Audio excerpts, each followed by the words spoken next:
What's up guys, I'm Shane and this is Spare Change. If it's your first time here, we discuss all things audio and video, new movies, new AV equipment. So if you're not subscribed yet, then tap the subscribe button for new weekly videos. Today for a review, we've got It Chapter 2 on 4K Blu-ray. I'm not here to review the movie itself, I'm just going to share with you my thoughts on the video and the audio quality. Now for a few tech specs. The movie was shot in 2.8 and 3.4K.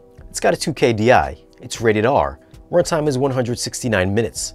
Aspect ratio is 239:1, so there will be those black letterbox bars. Now this movie looks pretty much the same as the first one. If you're watching part 1, then part 2 right after, it should feel like a seamless continuation visually.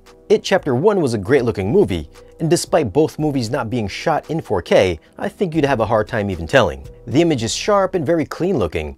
Details are just rendered great. You can clearly make out all the crackling makeup on Pennywise's face and the freckles and the peach fuzz on Beverly's cheeks. I did think, however, that the de-aging on the kids in Chapter 7 looked somewhat off at times, especially on Mike's face, but otherwise, most of the digital effects were clean and blended in nicely with the live-action elements. The backgrounds also looked fantastic in either brightly lit or darker lit shots. The use of HDR and Dolby Vision does help keep those low-level shadow details in the third act visible, whereas the standard Blu-ray, things get a bit murky. The color palette, like the first movie, isn't going to blow you away with any vibrancy, as the overall look is more natural. It's also not what I would call a dim HDR transfer or an overly bright one.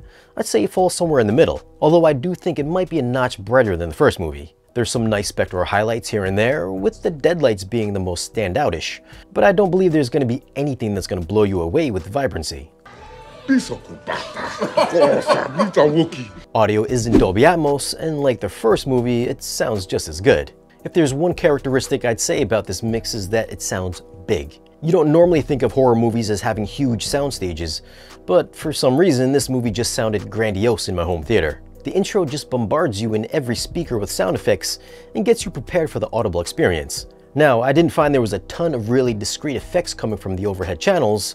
I thought the high channels were more utilized for heavy ambiance and more atmospherics, which for a horror suspense movie works wonders. You'll hear a ton of creepy sounds and a lot of the musical score coming from above and in the lower speakers. Now, if you've seen the first movie, you probably know the bass response is killer in that, and the same is true here as well. There might actually be even heavier bass in this one.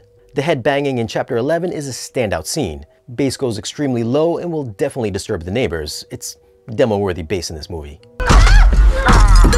As I mentioned earlier, the musical score spreads throughout all the channels and gives this movie a big theatrical presence with big dynamics. Dialogue always came through cleanly and always remained centrally focused. So for audio, I'm gonna go with an 8.6. I thought this was a fantastic sounding mix. It's not an overly aggressive surround sound experience like Transformers, but the sound is big and the bass is just awesome. For video, I'm gonna go with an 8.5. This is clean, sharp, and a lot of times 4K crisp.